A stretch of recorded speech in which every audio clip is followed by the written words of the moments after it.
So ayun guys, nakalabas na kami sa gubat ng aking asawa. Ayan. Yung nasa gilid ng kabila ay farm. So may makikita na kaming mga kalsada. So nakalabas na kami sa gubat. Titingnan namin kung anong dulo nito. Nag-experiment lang talaga kami ng aking asawa.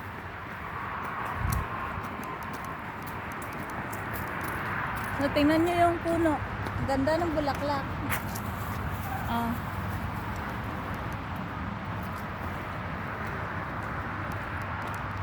Say hi, my love. Hello.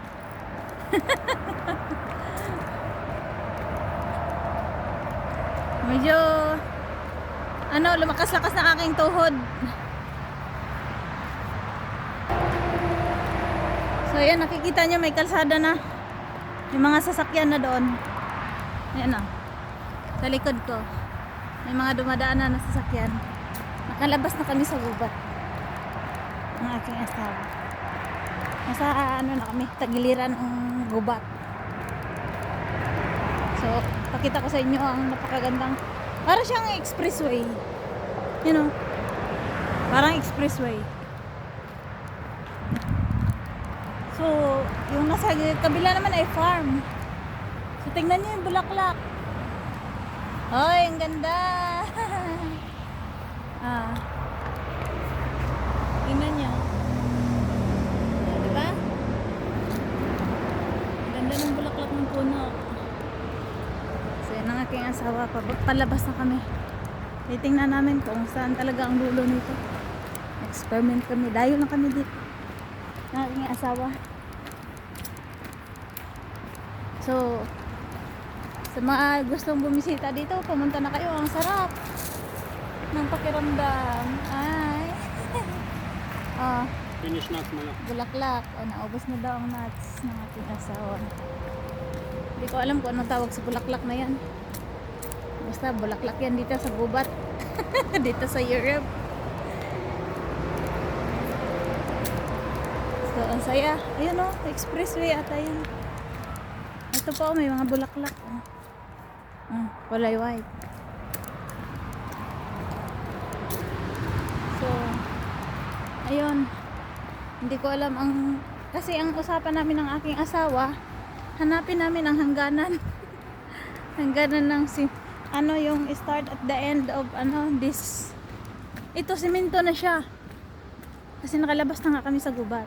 Yung doon sa may gubat, hindi siya simentado. Ang aking asawa. So, ganito lang ang buhay namin dito, kasimple. Ang buhay namin dito sa Europe. May wild rose, oh.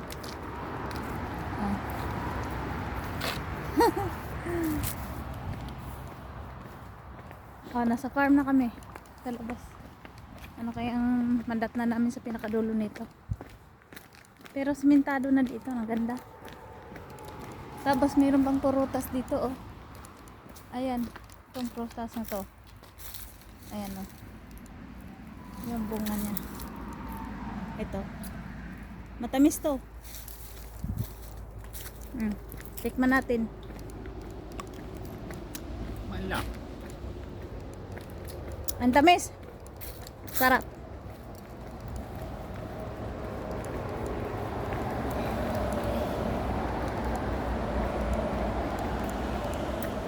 So, Plastic. basura na sa. No, good Put plastic. inside your bag. No, it's good plastic after nuts. Okay. Marunong na yun mag-keep ng plastic ang aking asawa. Sa kanila kasi, yung nakagawian nila, pag kunyari, namili sila, tapos may plastic, basura na. Eh, syempre nakilala ang Pinay. Lahat ang pwedeng mapakinabangan pa, recycle ba? Gamitin, tatago mo na. Ay, kaya tatanong yan ang aking asawa kung itapon niya o ikip pa niya yung plastic. So, may natutunan ng aking asawa sa akin bilang Pilipina. Kasi ang European kasi puro tapon-tapon na lang. Hala, nag-end na dito ang simentado. So, hindi na simentado dito. Ayan. Ano kaya ang end nito? So, wala namang worries kasi hindi kami maligaw. Dahil Вот будет ривер. may river daw. Hindi kami maligaw kasi may internet naman. Small lake будет, маля. Ah, After 1 kilometer. so may makita daw kaming lake. So exciting na naman yan. So i-post muna natin kasi baka maubos naman to ang ating ano. Babay muna.